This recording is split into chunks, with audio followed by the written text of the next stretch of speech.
Moral Tales. Eric Rohmer reviewed and interviewed Beverly Walker, 1973.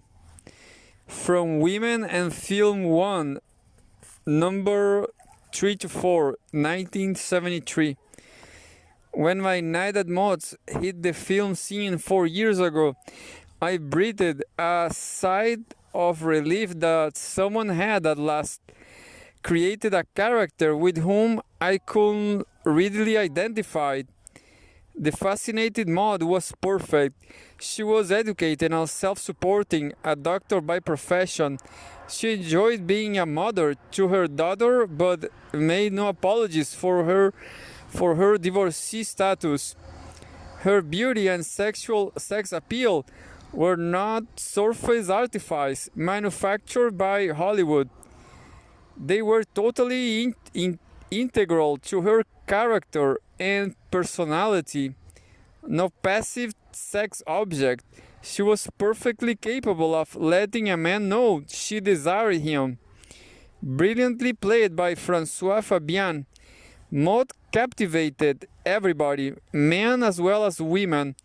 The filmmaker, an unknown Frenchman named Eric Rohmer, had done something most unusual. He had presented an unorthodox woman without any dark insinuations about her character. She stood alone in counterpoint to a conventional married couple, and Rohmer showed his bias. Marriage was portrayed as a refuge for silly, frightened people. The plot was simple. An engineer, Jean-Louis Trintignant, meets by chance Maud, forced by a snowstorm to spend the night in her apartment. They pass the night discussing their conflicting philosophies of life.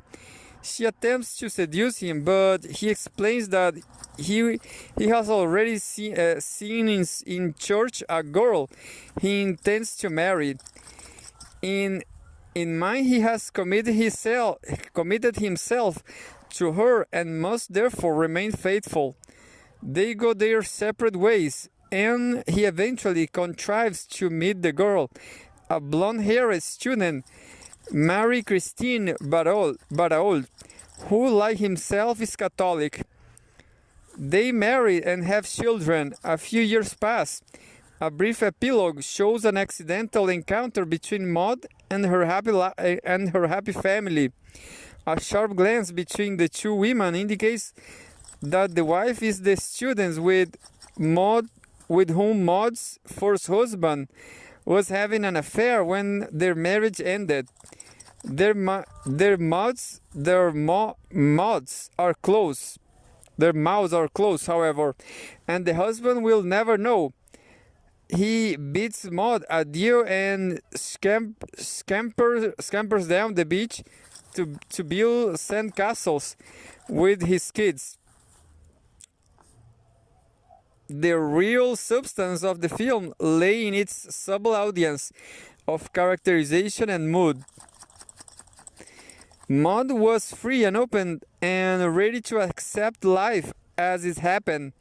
The engineer lived according to a preconceived outline, a blend of tradition and Catholicism. The wife, laden with guilt over her affair, saw marriage as an escape from temptation and perhaps atonement for the sins.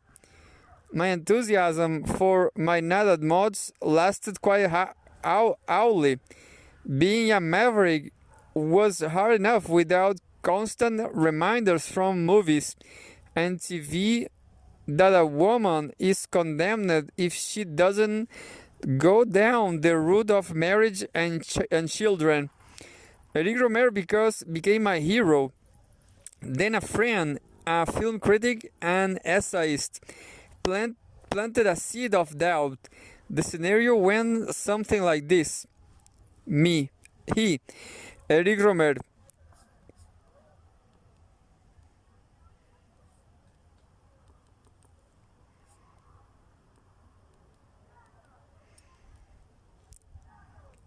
Eric Rohmer, You're crazy to think that the director is against marriage. You've misread the film. Beverly Walker. I don't see how. Maud is clearly superior to that optic married couple. Imagine a man picking out his wife at mass. The way a horse breeder might choose a fine mare from a lineup. Absurd. The man cuts himself off from life's possibilities by playing it so safe, whereas Maud participates in all of life's possibilities. Eric Rohmer. You are forgetting the epilogue. Maud stands there all alone, confessing that things haven't been so great. The engineer is happy as a lark with his wife and kids. Beverly Walker.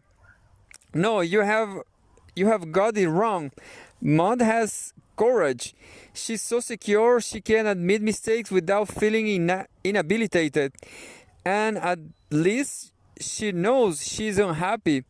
The engineer is so cut off from his feelings that he wouldn't recognize dissatisfaction in himself or in his wife. How could he experience joy?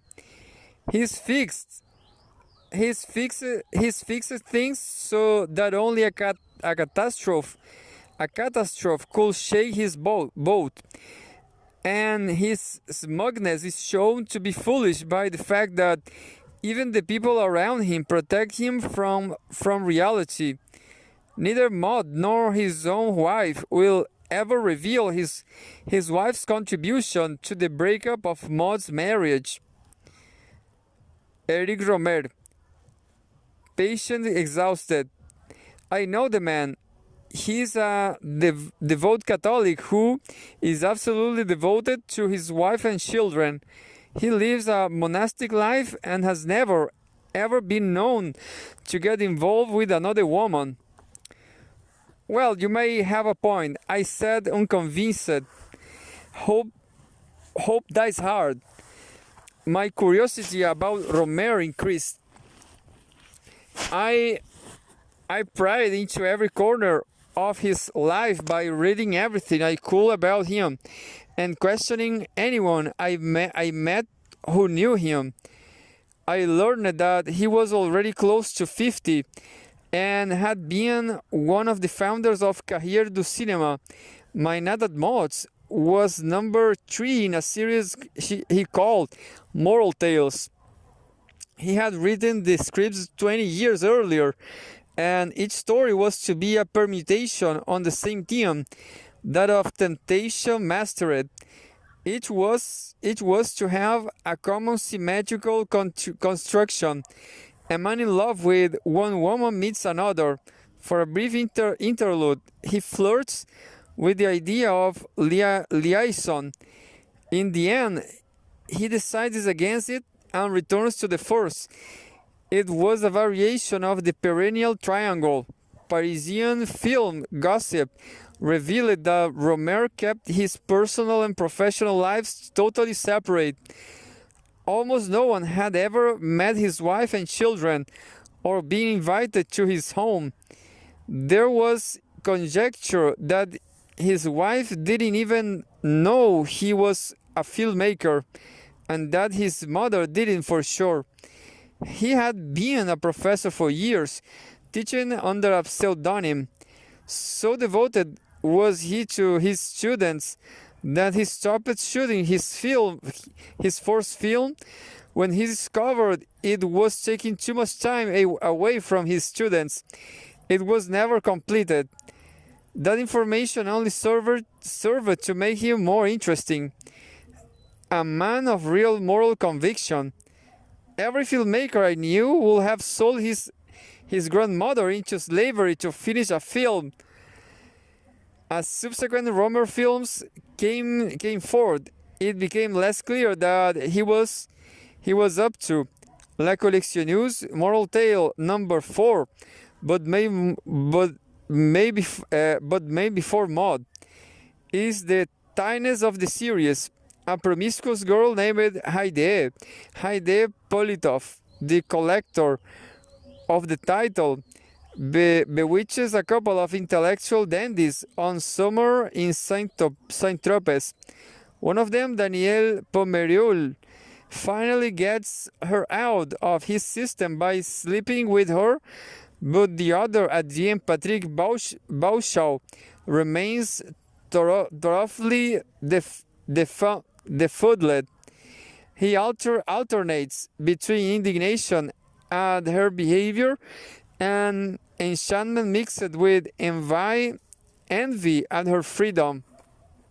He finally managed to get away without ever having really confronted his desire for her, driving off to his fiancée with a clear conscience. Claire's knee number 5 tells of Jerome, Jean-Claude Brialy, a writer who encounters by chance an old friend, Aurora Cornu, while vacationing near an Annecy.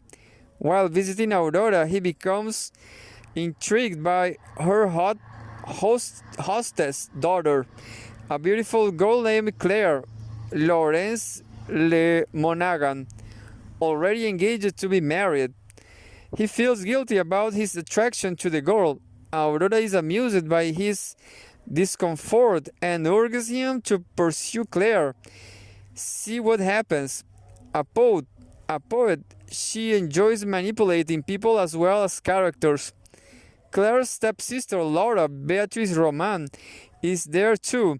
Less beautiful than Claire, she is more interesting in the tradition of Maud and develops a crush on Jerome. Thus, he has a double temptation. He finds Laura good company but not desirable. His interest in Claire amounts, frustrated by her aloofness. He tries to break up her relationship with her boyfriend. His machinations fail, but Claire's distress provides him an opportunity to satisfy his obsession to curse her knee. Just before he leaves, Aurora discloses her engagement. Pivot that she hasn't told him before now, he nonetheless congratulates her for making such a sound decision and departing abode for his fiancée in Switzerland. Claire's knee has the most complex structure of all the moral tales. Two parts of the triangle are doubled.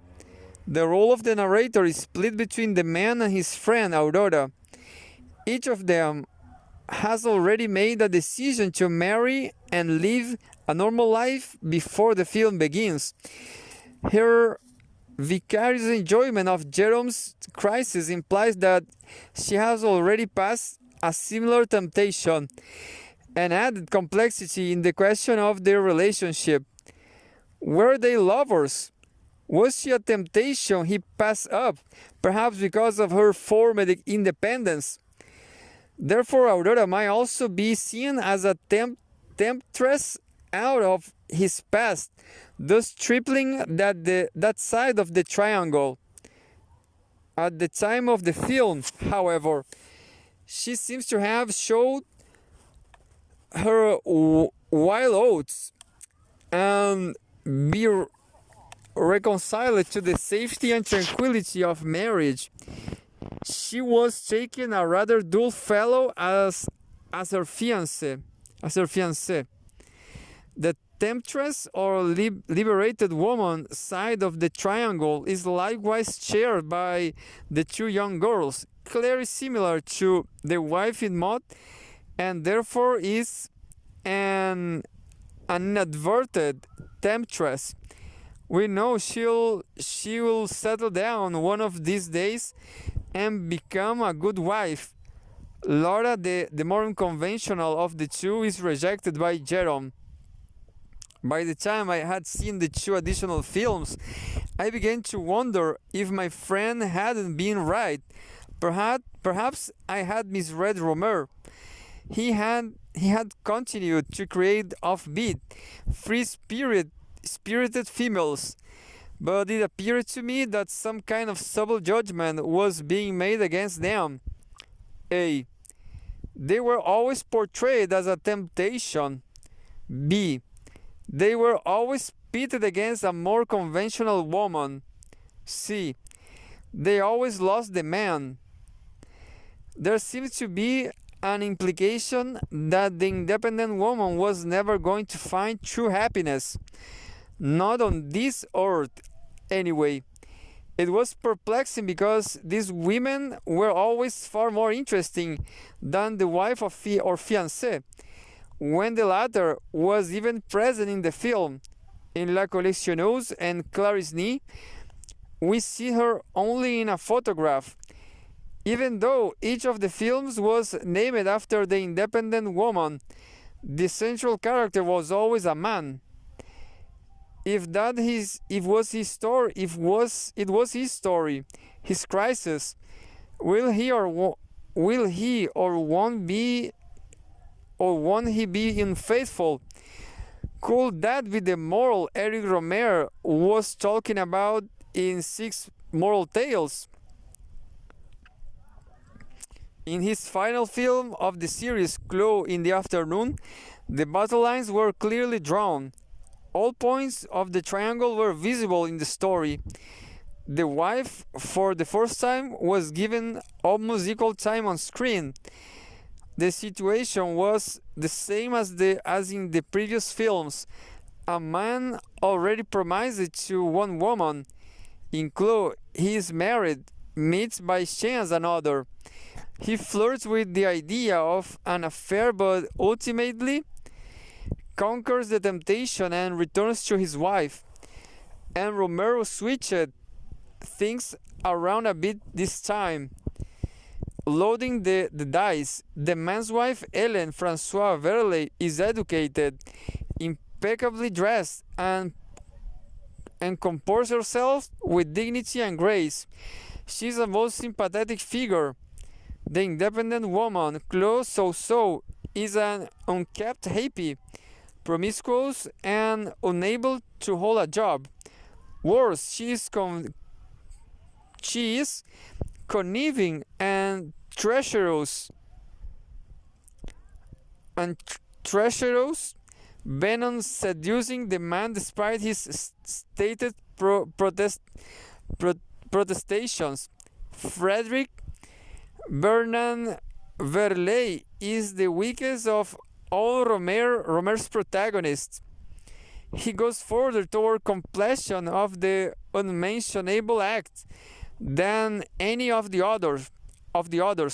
While Chloe awaits him naked in her bed, he begins to undress in the bathroom. Suddenly getting hold of himself, he dashes out a side door, hastily turning on the faucet to disguise the sounds of his exit. The last shot of Chloe shows her stretched out on the bed a la ingress. Frederick races home to his wife in the middle of the afternoon, making the excuse that he just has had to see her. She, who has known that sometimes something was up all along, breaks into tears, and her husband undresses her and leads her to the A-OK marriage bed. Virtue intact, marriage triumphant, the independent woman humiliated. In interviewed Eric Rohmer in Paris last August, before Chloe in the Afternoon had opened either there or in America. He looks and acts like an older version of any one of his protagonists, particularly the engineer from Maude. One senses that the problems he has put on the screen are personal and deeply meaningful to him. As movies everywhere have become increasingly schematic and depersonalized, one can't help but admire him for his courage. I came away from the interview with a deepened respect for the man. While I do not agree with his conclusions, I certainly did share his concern about finding a way to live in harmony with oneself. At a time when conflicts between men and women seem almost unsurmountable, we are fortunate indeed to have an artist who confronts the problem with such honesty. A modern consciousness has given his work a dimension he could never have anticipated when he conceived the story some 20 years ago. The values he espouses in his films are held in contempt by a probable majority of the film going public, and yet his love for all of his characters, and especially I think for the woman who dares to be different, has given his work a depth unique in modern cinema. This is possible only because of his ruthless and undoubtedly painful self-examination coupled with an extraordinary integrity. What follows is an edited version of an almost 3 hour interview. Rohmer is a quintessential European intellectual, speaking in long, convoluted sentences and constantly referring every statement. Since his replies to my questions were simultaneously translated by his indefatigable producer and friend Pierre Cottrell, it was sometimes impossible to catch every word. It was also difficult to challenge some of his statements.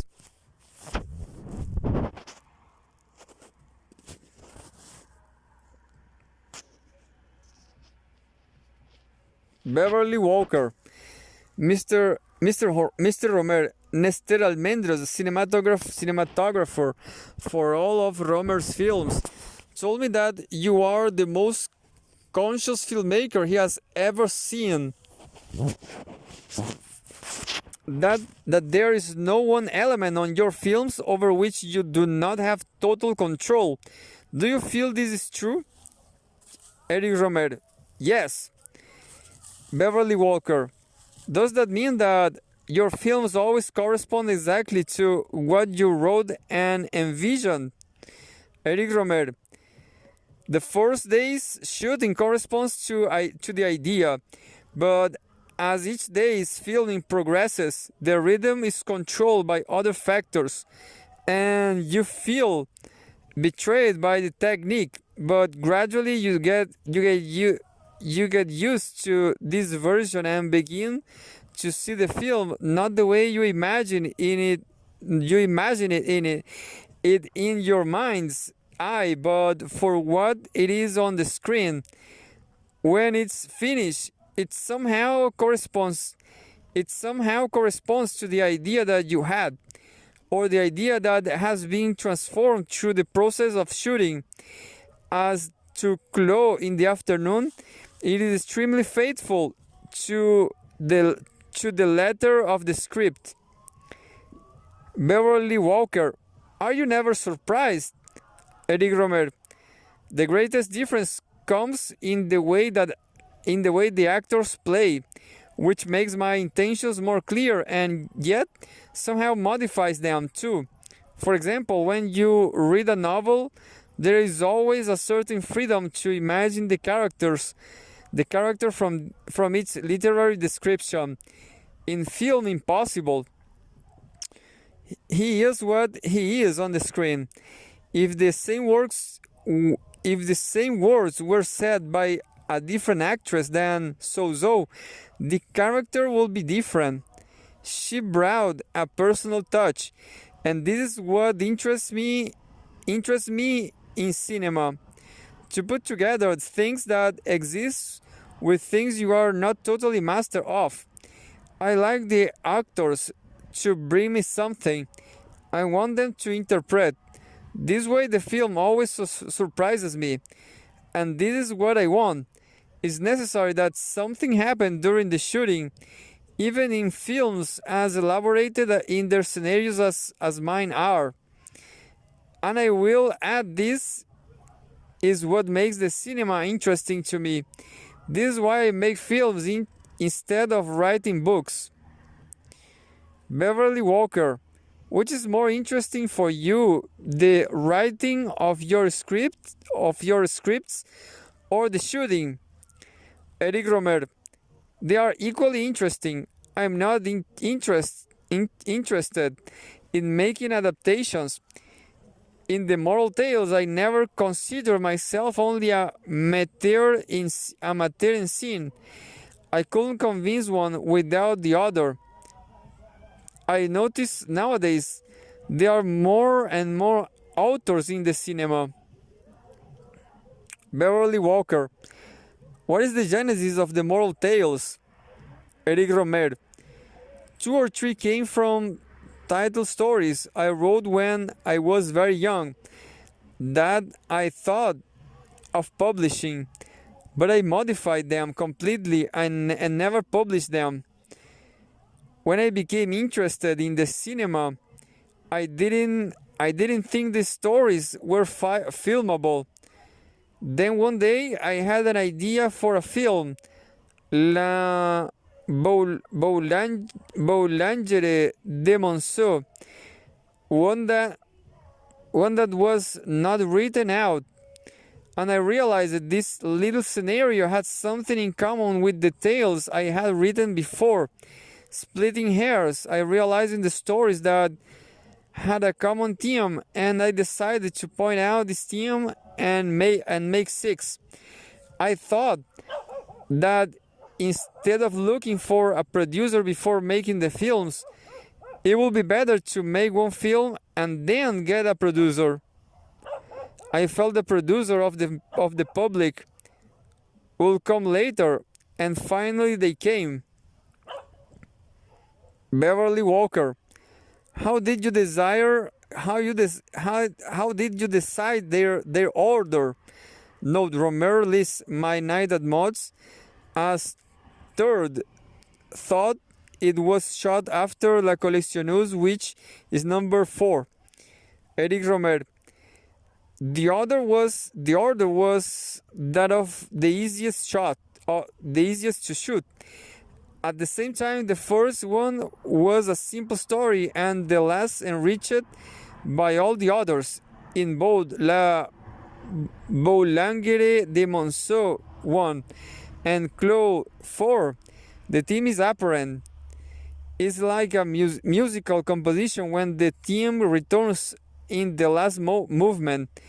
I also felt the last 3 had to be done in color, so they must come when it was possible to shoot in color.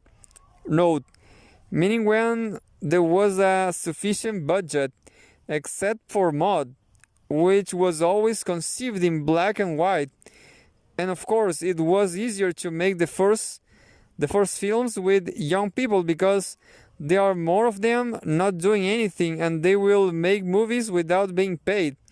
The first ones were also better realized with non-professional, whereas major actors were needed for the last 3.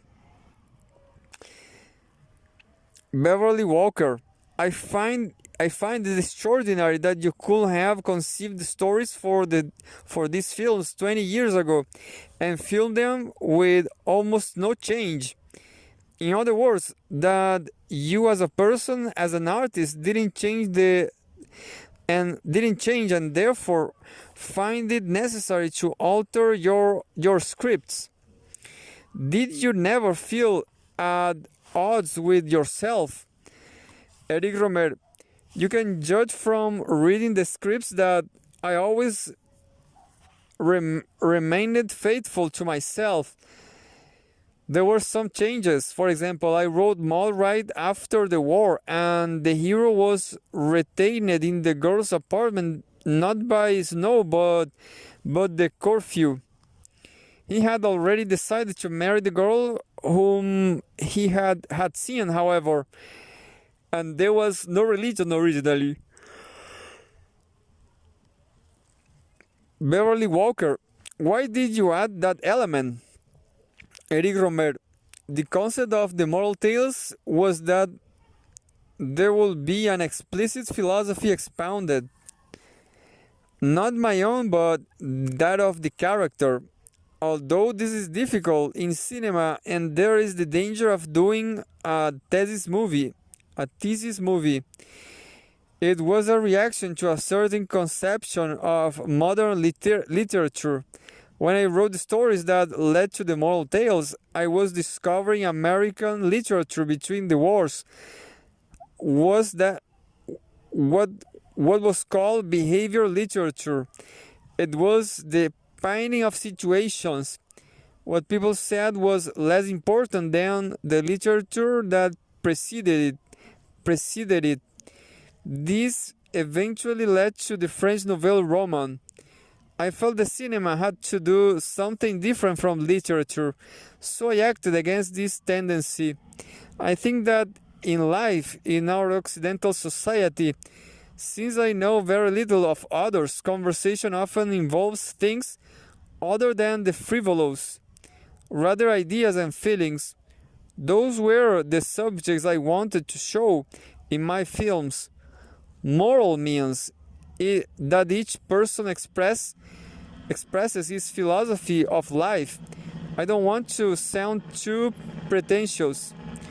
Of course, the young man in La Collectionneuse, Patrick Bauchau, the girls in Claire and in Chloe have very different conceptions of life and express it differently. In life, that's how people are. And cinema is to show life. It's because I'm a realist and I do that, not to express my own philosophy. In the world I see, that's how it goes. That's how it goes. The difficulty is that these philosophies must be integrated in the story, not merely hors d'oeuvres. But for me, this was not too difficult, since the story and the philosophy of the story are one. This is particularly evident in Claire, but also in Chloe. The characters in Chloe say more banal things, but still they act in accordance with their concept of life. Even if they don't elaborate, it becomes clear by their actions. Moral change less than people, at least in this area which is mine. Superficial things change, but not deep things. Still, I modified. I adapted my films to the period in which they were happening. Even though my original idea was ancient, the final reading took place only just before shooting began. Beverly Walker.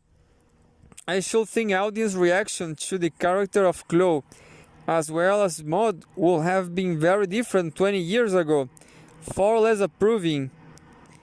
Eric Rohmer. The Bohemian tradition always exists, and this character could have been conceived even in the last century. You could put the story in 1890, at the time of Maupassant, with only a few changes. Beverly Walker. That is true, but the literature of the last century wasn't read by the same masses of people that see movies today. I can't imagine how even 10 years ago audiences would have responded so sympathetically to Chloe. Women like Chloe, Maud, Haide in La Collectionneuse could never have been shared them as they are now. Eric Rohmer. It is true there's been a change in Morse, which I would date from around 1965, when I made La Collectionneuse. And maybe the public will find them démodé, but I wrote them before this change. When I conceived the character of Chloe, they were existentialists. But this thing about Morse is very exterior. The fact that morals are a bit freer changes very little the basic relationship between men and women.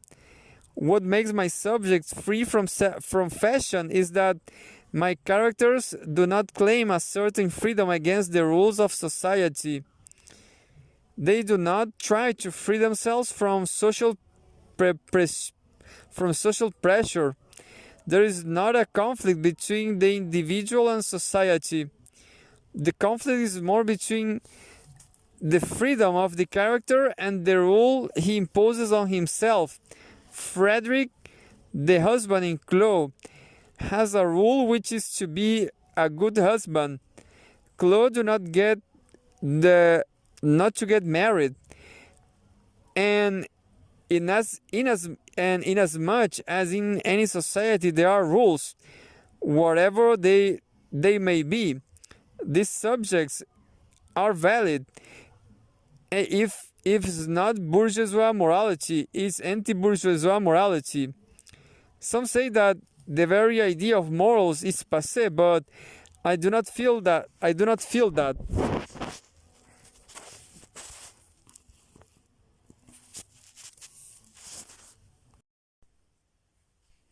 Beverly Walker. Why is it that audience always dislike your leading man? Eric Rohmer. The male character examines his own conduct and doesn't see himself in the most favorable light. I don't want to make my male character sympathetic, but the contrary. He's someone with certain beliefs who becomes intrigued by a woman with different beliefs. He thinks they are wrong, but somehow better than this. And so the audience too. They are attorneys for the other party. Beverly Walker. But you evidently agree with him because he never makes a decision to go with the woman who intrigues him. Eric Rohmer. In the long run, even if he thinks woman number one, wife or fiancé, is not worth as much in the abstract as woman two, the tempting woman, she's really worth more. They are compatible. The man and woman two don't make a good couple. Beverly Walker. You, as their creator, don't want them to make a good couple. Since Eric Rohmer. Since they are right for each other in real life, the fact they are together on screen cannot be criticized. In La Collectionneuse, there was the Beauchot couple. Patrick Beauchot's real life girlfriend has the one in the photograph, and include the Verley couple, Bernard Verley, and his real wife François. And I've always found certain antagonisms between actress 2 and the male actor. In all of my films, I've never had the bad surprise of the male character and the temptress falling in love. On the contrary, there's always been a little teasing game. There's no compatibility between the independent woman and the narrator. Beverly Walker. Are you a crusader for marriage? Eric Rohmer. No, the tales only analyze situations that exist in real life. The traditional moral value seems to win over even if they are criticized in the process of the movie. That may so call me a reactionary, but I don't feel it is my role to fight roles or to defend them. Note. I think he means is not a propagandist for either party. Still, I think morals are an important thing. Moral judgment still has meaning. Literature and cinema has showed the animal rather than the moral side of people is less interesting. Beverly Walker. For you, Eric Rohmer. No, for the audience. Modern literature and cinema are very often critical and derisive and make fun of the people presented. I find in that direction there's little to say. It's a small subject. For me, what makes the human being different from an animal is that he imposes obligations upon himself. Man is looking for a certain rule of life, and who can go with humor to heroism. Says the dandy in La Collectionneuse. My characters refuse heroism. They want to live in the everyday life, and heroism is not part of everyday life. I think it's an interesting problem because it concerns everybody who live each day according to certain ideas. What is tragic in modern life is when the idea of life is lost. Beverly Walker, your point of view towards the women in your films is controversial. Some feel you disapprove of independent women.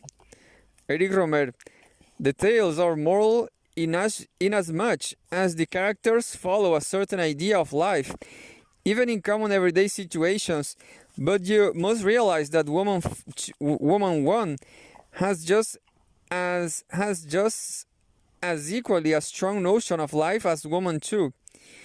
If the public has more sympathy for woman two, for woman two's idea of life, it may be because it seems less conformist than the man's. But maybe it's just a conformist. Long pause. The public is free to be critical on my characters, but I am not. On the contrary, I am an admirer. I show only things I like. What I like about the temptresses is not an abstract idea of their prettiness, but because they have a variety, a richness of life. What I like about them, as in all life, is the fact they are unique, and the cinema of all the arts is the best to show the unique aspect of a human being. The great ambition of the moral tales was to take everyday situations and make from them stories that do not look like any other.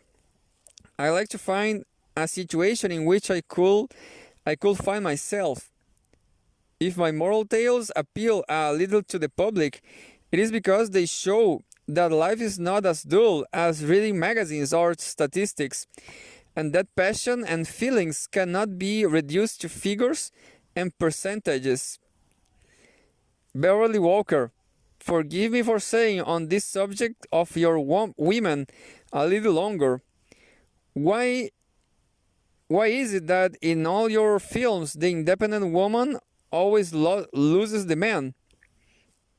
Eric Rohmer, the moral tales happen in the past, before the story begins. The man has already chosen his woman. He might wonder about the independent woman. If instead of my wife, I'd have married another. And why not?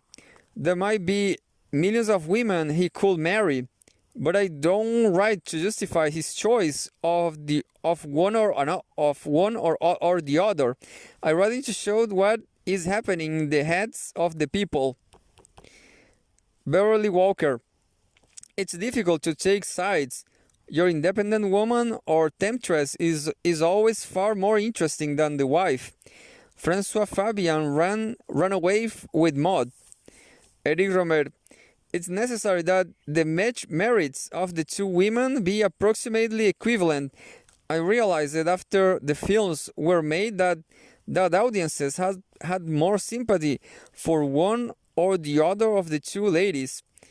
There were many people who, contrary to you, loved the Mary Christine character in Maud, and the actor. By the same token, for some the character of Chloe is the aid of Aurore. I like the fact that the character must hesitate between the two women, and I like the fact that audiences hold for one or the other. But you must start from the fact that he's married to one woman and not wonder why he doesn't marry the other one. Beverly Walker, are you implying that the independent woman, whom you call the temptress, can never find marital happiness? Eric Rohmer, you can say the following: I choose two women who interest me. I'm not a director who shows only one type of woman in his films. I'm more interested in Chloe. This is proven by the fact that she's longer on the screen. But interest but interest is one thing, sympathy another. Italics mine. The characters of the wives have not been developed as much as those of the temptresses because the subject of the film is the interest and time spent by a man with a woman who doesn't correspond to his notions. If some despise my narrator because he's not in love with the independent woman, that's okay. It might be proof of his humility. Eric Rohmer is a shy and the secretive man about whom for years little was known. His professional life is conducted under a pseudonym, and he once published a novel under yet a third name. He lives quietly in Paris with his wife and 2 children. He claims to have been born in Nancy in 1920. Rohmer's professional life is well charted. However, he taught literature for a number of years. At the same time writing criticism for several publications and ultimately becoming editor of Cahiers du Cinéma. His compatriots on the influential French magazine were Godard, Chabrol, Truffaut, Rivet. Together they forget the politic these authors and have helped each other throughout their respective careers as filmmakers. Rohmer co-authored with Chabrol a book on Hitchcock, who, along with Hawks and Murnau, he accounts for his favorite directors. While preparing Chloe in the afternoon, Rohmer completed his doctoral thesis on the organization of space in Murnau's Faust. In addition to his journalistic work, Rohmer made several short films and worked intensively in television. He made a number of documentaries of an educational nature on a wide variety of subjects, from Poe and Pascal to a study of the use of concrete in architecture. This work influenced the style of his moral tales.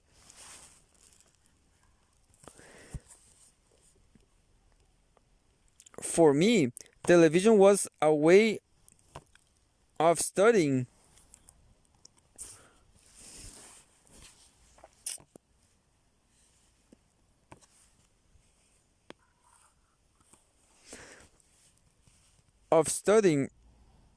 A way of studying the relationship between text and image.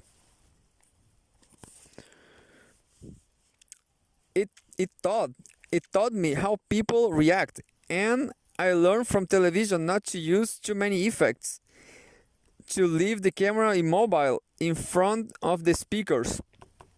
Rohmer made 2 feature-length films prior to the moral tales: the non-completed Le Petit Film Modèle, 1952, and Les Signes du Lion, 1959.